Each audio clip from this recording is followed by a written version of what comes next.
Amén. Pueden sentarse. Y si tienen sus copias de las Escrituras, pueden ir a Génesis 26. Génesis 26. La semana pasada tuve bastante deseo para predicar todo este texto, pero punto número 1 se me largó un poquito, entonces estamos viendo esta semana casi puntos números 2 y 3 de lo que tenía la semana pasada. Entonces, en un sentido, esto es sección 2 y 3 de esta prédica. Pero la semana pasada lo que vimos es la idea de cómo la vida de Isaac era muy parecido a la vida de Abraham. Y las cosas que eran tan comunes, pero la diferencia en cómo él se reaccionó. Pero el enfoque del texto es cómo Dios sigue siendo fiel. Y eso es lo que vamos a ver y seguir viendo hoy, la fidelidad de Dios. Entonces, con eso en mente voy a leer, y lo que voy a hacerlo un poco distinto hoy. Voy a leer versículos 12 hasta 25. Voy a enseñar sobre esa sección y después voy a leer la última parte de 26 hasta el final y predicar sobre esa parte también. Esos son los puntos. Entonces, con eso en mente, leemos versículo 12 hasta 25. Isaac sembró en aquella tierra y cosechó aquel año 100 por 1. Y el Señor lo bendijo. Isaac se enriqueció y siguió engrandeciéndose hasta que llegó a ser muy poderoso, porque tenía rebaños de ovejas, vacas y mucha servidumbre, y los filisteos le tenían envidia. Todos los pozos que los siervos de su padre habían cavado en los días de su padre Abraham, los filisteos los cegaron, llenándolos de tierra. Entonces Abimelech dijo a Isaac: vete de aquí, porque tú eres mucho más poderoso que nosotros. Isaac se fue de allí, acampó en el valle de Gerar y se estableció allí. Isaac volvió a cavar los pozos de agua que habían sido cavados en los días de su padre Abraham, porque los filisteos lo habían cegado después de la muerte de Abraham, y les puso los mismos nombres que su padre les había puesto. Cuando los siervos de Isaac cavaron en el valle, encontraron ahí un pozo de aguas vivas. Entonces riñeron los pastores de Gerar con los pastores de Isaac, diciendo: el agua es nuestra. Por eso él llamó el pozo Esek, porque habían reñido con él. Cavaron otro pozo y también riñeron por él. Por eso lo llamó Sitna. Y se trasladó de allí y cavó otro pozo y no riñeron por él. Por eso lo llamó Rehobot, porque dijo: al fin el Señor ha hecho lugar para nosotros y prosperaremos en la tierra. De ahí Isaac subió a Beerseba. El Señor se le apareció aquella misma noche y le dijo: yo soy el Dios de tu padre Abraham, no temas, porque yo estoy contigo, y te bendeciré y multiplicaré tu descendencia por amor de mi siervo Abraham. Y ahí Isaac construyó un altar e invocó el nombre del Señor y plantó allí su tienda. Y ahí abrieron los siervos de Isaac un pozo. Oremos. Padre Celestial, eso es tu palabra y nosotros sabemos que nosotros estamos bajo tu palabra. Tu palabra nos enseña, tu palabra nos corrige. Tu palabra es suficiente y útil y eficaz para nosotros, para hacernos más como Cristo, para hacernos entender más de tu gloria. Oh Dios, háganos en este tiempo entender que tú eres un Dios fiel, que siempre has sido fiel y sigue siendo fiel, aunque en momentos difíciles y en momentos de tribulaciones y cosas que pasan en nuestras vidas que nos cuesta, oh Dios, que aún en medio de esos tú estás siendo fiel con nosotros, aunque no a veces ni lo entendemos. Oh Dios, durante este tiempo no hemos llegado para escuchar de un hombre, pero hemos llegado porque sabemos que tu palabra no regresará vacía. Entonces, oh Dios, pedimos que tu palabra nos cambia, nos convence de tu gloria.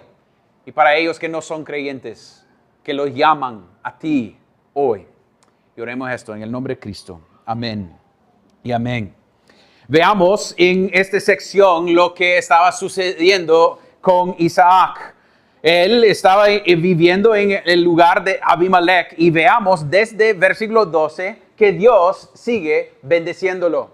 Versículo 12 dice, Isaac sembró en aquella tierra y cosechó aquel año 100 por 1 y el Señor lo bendijo. Lo que tenemos que entender es, este texto empezó ¿a dónde? En un hambre. Él se fue a este lugar porque había necesidad por ellos para tener comida. Entonces, en un sentido, estamos viviendo en una situación donde Isaac sabe que alrededor de él hay necesidad. Alrededor de él hay gente que tiene hambre. Pero en medio de esa realidad, veamos que Dios está bendeciéndolo. Que Dios está causándole crecer. Hasta un punto que el texto dice, Isaac se enriqueció y siguió engrandeciéndose hasta que llegó a ser muy poderoso. Es decir, que él llegó ya poderoso porque había recibido todo lo de su papá, pero ahora Dios está dándole más aún.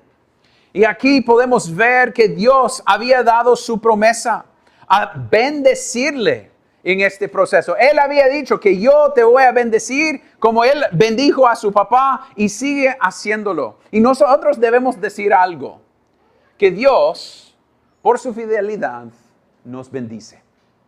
Nos bendice. Y es algo que en nuestro contexto a veces es difícil predicar acerca de esa idea de bendición. Porque hay tantas iglesias que quieren torcer esta idea, torcer esta idea y quieren decir, entonces Dios existe para que usted tiene felicidad. Porque lo que piensan es, mire cómo Dios está bendeciéndolo físicamente. Él está creciendo, Él está siendo famoso por su poder hasta que el punto va a llegar que ellos van a echarle por afuera. Pero una cosa que no debemos decir es que Dios siempre nos va a dar físicamente todo lo que queremos. Lo que Dios dijo que Él va a bendecir a Isaac. Y la semana pasada y esta semana al final de este predica vamos a ver cómo Dios nos bendice. Es con su presencia. Es decir, yo estaré contigo. Eso es la bendición. Aunque Él puede dar bendiciones físicas, nosotros podemos decir, tenemos una iglesia donde podemos congregarnos, tenemos casas, tenemos niños, esposos, esposas, tenemos familiares, tenemos carros para llegar, tenemos taxis que podíamos usar hoy o buses, tenemos calles, aunque tienen baches, un montón de baches, pero tenemos calles. Y la idea es que podemos decir, tenemos algo que nos ha favorecido para que nosotros podamos sentarnos bajo la palabra de Dios hoy. Que es una bendición. Es una bendición. Y nosotros queremos decir, pero hay esta lucha con esto y esto y esto. Sí, eso no está prometiendo que no vamos a tener lucha. Porque lo que Él tiene físicamente lo va a causar que ellos lo echan por afuera. Entonces puede decir que causó que Él era alguien odiada por todo lo que Él tenía. Entonces nosotros podemos decir, tener bastante es bendición. Pero a veces no lo es. La bendición es que tenía Dios y Dios era fiel con él. Y debemos cuidarnos antes de predicar una prédica que sucede en este país, a donde gente quiere acumular cosas, cuando Mateo nos dice, no acumulan para sí tesoros en la tierra, donde la polilla y la herrumbre destruyen y donde ladrones penetran y roban. Si tenemos un evangelio que nos enfoca en cosas, ese evangelio está equivocado. Porque si el punto es ten fe y tenga sus cosas, no es un evangelio verdadero. El evangelio nos lleva a Cristo. El evangelio nos apunta a quién es nuestro Dios. Si Dios nos da cosas, eso es misericordia. Si nosotros, algunos, tenemos cosas, es por su pura gracia con nosotros. No es algo que nosotros hemos hecho. Es algo que hemos recibido. Y eso es donde podemos ver en Isaac ese patrón de tener esa confianza en la promesa de Dios, que Dios iba a ser fiel, porque por su cantidad de cosas, mire lo que el texto dice en versículo 14, dice, porque tenían rebaños de ovejas, vacas y mucho servidumbre, y los filisteos, que tenían envidia de él. Entonces causó problema por él. Hasta que el rey Abimelech llegue en versículo 17, dice, Isaac se fue de ahí, acampó en valle de Gerar y se estableció ahí. Porque en versículo 16 dice, vete de aquí porque tú eres mucho más poderoso que nosotros. Entonces, lo que Dios ha dado a él ha causado a él sentirse, o a ellos sentirse que deben echarlo por afuera, que él puede ganar contra ellos. Ellos tienen miedo de él y su poder. Y mire, si él era tan poderoso que ellos se lo notaron, él tenía habilidad de decir, ustedes no me pueden echar por afuera. Yo soy más fuerte que vos. Y no pedí a usar ese ejemplo, pero ayer fui a alquilar un carro. Y estábamos ahí y ellos no tenían el carro que ocupamos para esta semana. Pero Alex tiene un nivel en ese lugar por usar esa compañía con los grupos que vienen. Él usa el mismo, entonces ha llegado a un nivel. Y yo estaba frustrado que no tenían el carro, entonces empecé a decir, pero él es alguien que tiene derecho a esto. Y era casi como decir, hey, dele a él lo que él merece.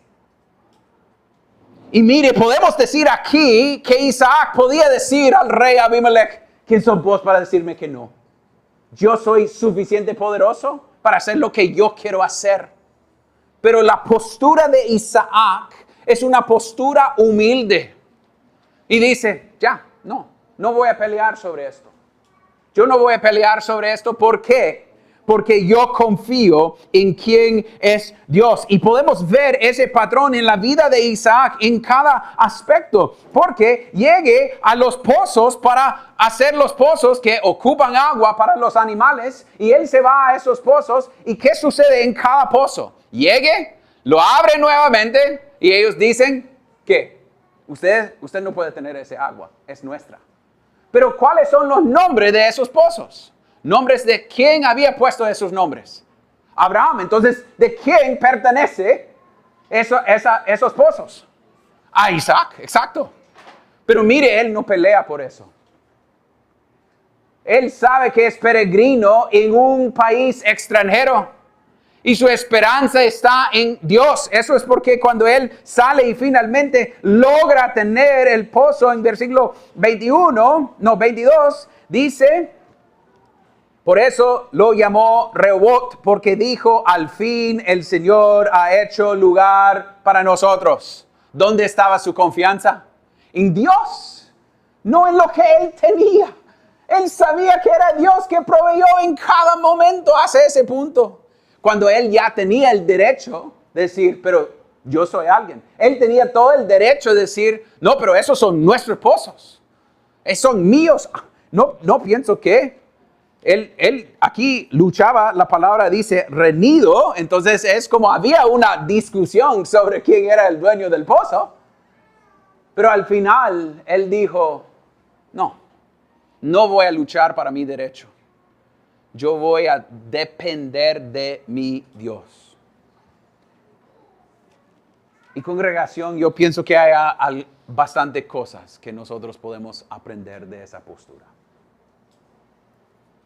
¿Cuántas veces cuando tenemos problemas en nuestros negocios, con nuestros vecinos, con nuestros familiares, con lo que nosotros queremos, luchamos, abogamos por lo nuestro? Lo que es mío, lo que yo merezco. Hace unas semanas tuve un pequeño choquecito con un motorista que era alguien de Hugo, que su comida creo que llegó envuelto porque yo pegué a ese moto.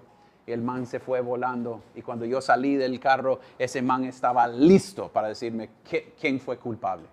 Yo también salí listo para decir quién fue culpable. Pero en un sentido, familia, nosotros a veces vivimos pensando, yo merezco algo, entonces yo voy a abogar por mí. Cuando la palabra de Dios muestra, Isaac tenía todo derecho. Y dijo, no. No estoy diciendo que nosotros no debemos luchar por lo correcto. Pero a veces debemos aprender que esto no es nuestro hogar. No vamos a vivir en Honduras para siempre.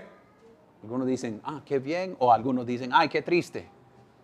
Ojalá que es más triste que bien. Pero la idea es, esto no es nuestro hogar. Si somos peregrinos, pensamos a largo plazo. Y no tenemos que luchar porque tenemos y sabemos que Dios es suficiente. Esta semana estaba pensando tanto en mi pecado. Y mi tendencia de defender a mí mismo. O defender que yo tengo la razón o el derecho. Cuando debemos decir, oh Dios, nuestra confianza no es en hombre, no es en riqueza, no es en cuentas bancarias, no es en mi habilidad para comunicarme, no es en mi habilidad para hacer amistades. Mi confianza está en quien tú eres. Aunque si todo sea sacado de mí, tú eres suficiente. Como Job llegó a ese punto. Que Dios lo probó a un punto muy difícil. Pero veamos en este texto cómo respondió Isaac a esta dificultad. Pero aplicándolo a nosotros. ¿Cómo va eso en su vida con sus compañeros de trabajo? En sus matrimonios. Con sus vecinos. Que a veces hacen bulla hasta 2, 3, 4 de la madrugada. O con gente que manejan en maneras que nos cae bien. Y siempre queremos abogar para nosotros. Y pensamos, ¿cuál es la razón por qué estas cosas me frustran si estoy viviendo en un mundo donde no son creyentes? Porque esto es a donde él está viviendo. Ellos están enviándole por afuera, por envidia. Y está viviendo en un país que estos no son creyentes.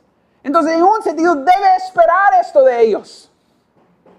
Y en vez de decir, no, es que la Biblia, ustedes tienen que entender, yo tengo la promesa de Dios. Sí, debemos hablar la verdad con ellos. No estoy diciendo que eso, pero a veces hablarlo con un no creyente no va a tener sentido. Es tirando perlas en frente de cerdos en un sentido. Porque nosotros debemos decir cómo actuamos. Porque lo que va a causar es que más adelante, ¿qué van a decir de él? Era obvio que Dios estaba con usted. Porque él había mostrado su confianza en Dios, no en sus situaciones. En Dios y no en lo que estaba pasando. En Dios y no en sus relaciones. En Dios y todo lo que estaba pasando. Porque eso era su confianza. No sus habilidades, no sus contactos, no en su riqueza, no en todo lo que él tenía. Entonces su enfoque es eso. Eso me lleva, familia, a preguntarnos si eso es la manera que nosotros reaccionamos en situaciones que no nos cae bien. Si eso es cómo tratamos a los que están en este mundo. En la manera que hacemos negocios, en la manera que hablemos, en la manera que nosotros no siempre estamos pidiendo nuestros derechos, pero estamos muriendo a nosotros mismos. Porque en esa pequeña manera podemos ver a Cristo, ¿va? Una sombra de Cristo. Como Cristo vino denegando a Él mismo por nuestro bien. Por alguien más que iba a aprovecharse de Él. ¿Y cuántos de nosotros odiamos cuando alguien se aprovecha de nosotros? Es un poco como, esto es frustración. Pero aprovechamos de Cristo día tras día tras día. Entonces Isaac nos lleva a hacer esta cosa, pero después de ver todo ese proceso de los pozos, podemos ver, y tengo dos cosas que me llama la atención. La idea que él regresó a los pozos de su papá. Martin Lloyd Jones predicó, y yo les dije la semana pasada, creo que era 7 o 8 sermones solo sobre esta idea de él regresando a los pozos, porque estaba predicando sobre avivamiento y la necesidad de avivamiento. Y la idea era, si regresamos donde hay agua viva, eso es donde vamos a encontrar avivamiento. Entonces él estaba hablando de su contexto y yo quiero decirles en nuestro contexto, si queremos ver avivamiento en Honduras, vivimos en un país que hay tanta necesidad, hay un hambre por la palabra de Dios. ¿A dónde vamos a encontrar agua viva? Aquí. Entonces debemos orar por eso.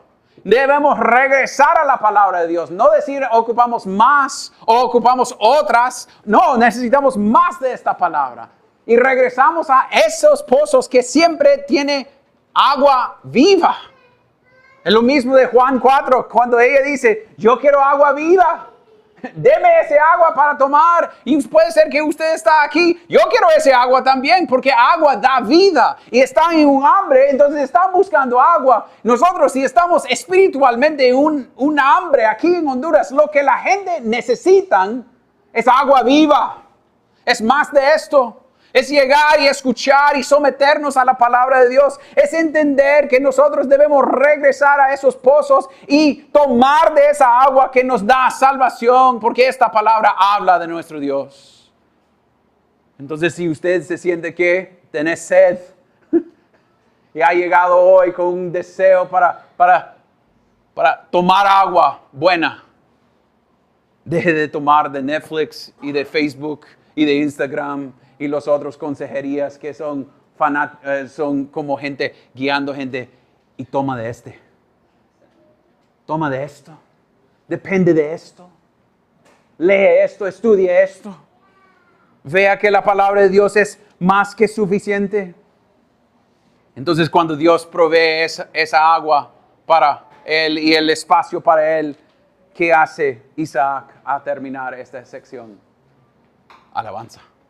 Él responde con alabanza. Porque mire a versículo 23. Dice, de ahí Isaac subió a Beerseba.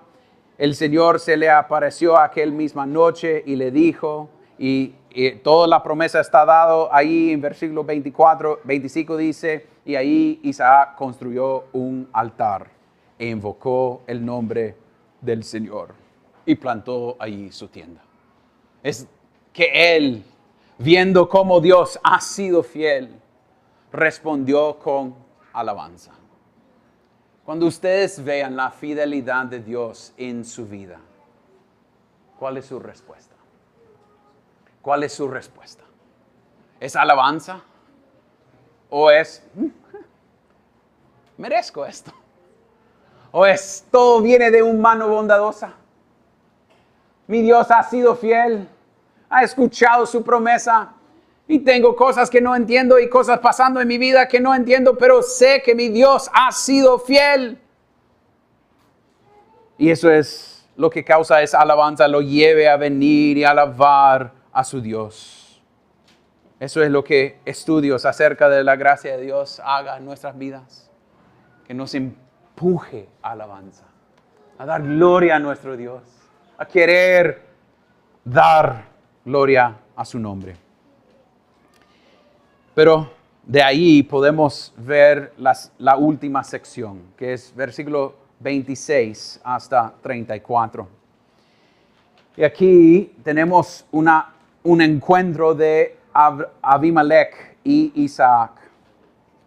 Y veamos que en versículo 26 hasta casi el final de hasta 33, Abimelech llegue para hablar porque ya Isaac es tan poderoso.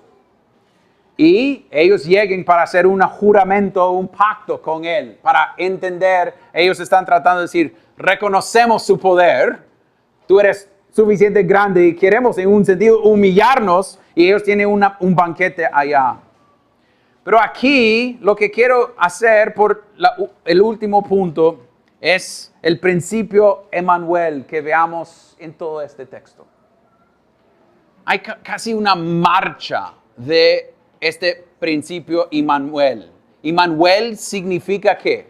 Dios con nosotros. Y cuando veamos en versículo 3, ¿qué dice?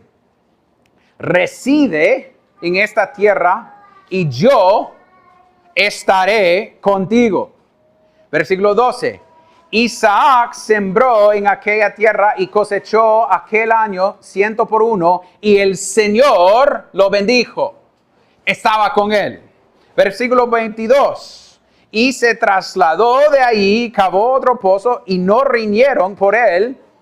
Por eso lo llamó Rehoboth, porque dijo, al fin el Señor ha hecho lugar para nosotros. Versículo 24. Dice, yo soy el Dios de tu padre Abraham, no temas porque yo estoy contigo. Versículo 28. Dice, y ellos respondieron, vemos claramente que el Señor ha estado contigo. Así es que dijimos, hay ahora un juramento entre nosotros, entre tú y nosotros, y hagamos un pacto contigo. Lo que podemos ver en todo el texto está basado en quién es Dios. No es que Isaac es fiel a Dios, es que Dios es fiel a Isaac. Es Él dando la promesa. Es Él diciendo, yo estoy contigo y siempre voy a estar contigo. Y hasta el punto que ellos se notan esa realidad. Y familia, una pequeña aplicación es si la gente que nos conocen pueden decir lo mismo de nosotros. Que es evidente que somos creyentes y Dios está con nosotros. No en maneras físicas, pero en la manera que Él respondió a todo lo que sucedió. Mire cómo Él respondió. Y eso llamó la atención. Estaba pensando en eso toda esta semana, específicamente en esas cosas. Porque fui a un lugar a comer en Burger King con mis niños y vi una muchacha allá que no podía ubicar de dónde la conocí, pero era como de dónde es. Y ¿sabe lo que vine a mi mente? Puede ser una de las personas que yo he pedido el libro de quejas de ellos porque estaba tan frustrado con el servicio de un lugar.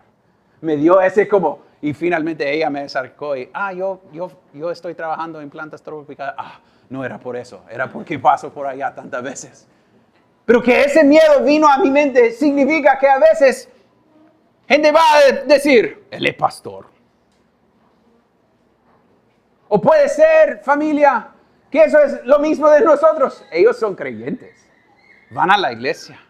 O van a decir, es obvio que ustedes son de Dios. Es obvio en la manera que actúan, en la manera que hablan, en la manera que bromean, en la manera que piensan. Que es obvio que son de Dios. ¿Pueden decir lo mismo de nosotros o no? Y donde no pueden, pedimos perdón. Y si tenemos que regresar a esas áreas y pedir perdón, váyanse y piden perdón. Yo tengo algunos 2, 3 a dónde debo ir, creo. No para decir que es suficiente para decir, mi pecado está ahí, pero para decir, es interesante que ellos se notan eso y Él había mentido a ellos antes. No es que Él era perfecto entre ellos, era que Dios fue fiel en su vida. A veces ir a pedir perdón va a ser la muestra que Dios está activa en su vida para un mundo viéndonos. Entonces decir que Él era un ejemplo, pero el enfoque es acerca de esta bendición. La semana pasada cuando estaba predicando estaba hablando de la idea que esta sección está fuera de orden en un sentido. Ya vamos a regresar en capítulo 27 a toda el pelea por la herencia. Y vamos a ver que todo este texto nos lleva a pensar en quién va a recibir la herencia. Y termina en versículo 34 con Esaú casándose con otras mujeres que no son parte de, y son hititas, y son dos, y está desobedeciendo, y está trayendo cosas horribles sobre la casa de sus papás. Y es obvio que él odia la bendición que está siendo ofrecido aquí en este texto. Está odiando lo que Dios está llamando bueno. Y es interesante cuando llegamos al siguiente capítulo y ya la bendición ha sido dado a Jacob. Y Esaú llega y dice, pero deme algo, papi. Deme algo. Porque él solo está pensando en algo físico. Cuando la bendición verdadera es algo espiritual. Porque la bendición es, yo estaré contigo. No es que va a tener todas las cosas, es que va a tener Dios, Yahweh, el Dios del pacto con usted. Eso es lo que va a recibir. Es espiritualmente hablando. Y vamos a verlo en la vida de Jacob, que él recibe eso y Esaú no. Entonces es lo mismo hoy, familia, que cuando Cristo salió de esta tierra, dijo a los apóstoles, yo estaré contigo. Y dejó su Espíritu Santo. Entonces, ¿cómo podemos saber que Él estará con nosotros o estará con nosotros? Está mostrada aquí en esta cena del Señor. Él sigue siendo fiel, mostrándonos lo que Él hizo para mostrarnos lo que Él iba a hacer para estar con nosotros. Se habitó entre nosotros y nos dio su Espíritu Santo. Y es para creyentes, es para ellos que entienden que la promesa no es una promesa física, obviamente física a largo plazo, que estamos yendo al cielo, pero hablando de espiritualmente. Esto es para ellos que conocen a Cristo. Si son creyentes, Dios, por su Espíritu Santo, se habita en nosotros. Pero si no sos creyente, esto no es para ti. Sos más como Esaú. Niños del pacto que están en esta iglesia, ustedes pueden ser Esaú aún. Y no solo todos son Jacob. Deben conocer a este Dios. Deben confesar su necesidad. Padres, debemos orar por su salvación. Que ellos no odian la promesa que está ofrecida de la bendición espiritual, que escuchan y crecen en conocimiento de Dios. Niños, pongan su fe. O puede ser que sos alguien que por años ha rechazado el Evangelio. Venga a Cristo. Si puede escucharme, venga a Él. O puede ser que sos alguien lleno de enojo y frustración y rencor. Y a veces usamos eso y defendemos eso, pero puede mostrarnos de un corazón que es piedra y no ha sido cambiado. Confiesa su pecado y corre a Cristo. Depende de Él. No sé más que puedo decirles. Pero si no sos creyente, te pido, venga. Venga. No espera. Cristo es suficiente. Aarón, pero tengo todo. No, deje esas cosas y corre hacia Cristo. Como el hijo pródigo regresó y su papá vino corriendo hacia él. Venga Él. Venga ya. Porque Cristo es suficiente. Porque Cristo te ofrece salvación. Pero solo a través de Él. Solo a través de Él. Venga a Él y descansa en Él. Porque la bendición es una bendición espiritual. Y que eso sea nuestra esperanza. Oremos. Padre Celestial, gracias que tu palabra es suficiente y útil.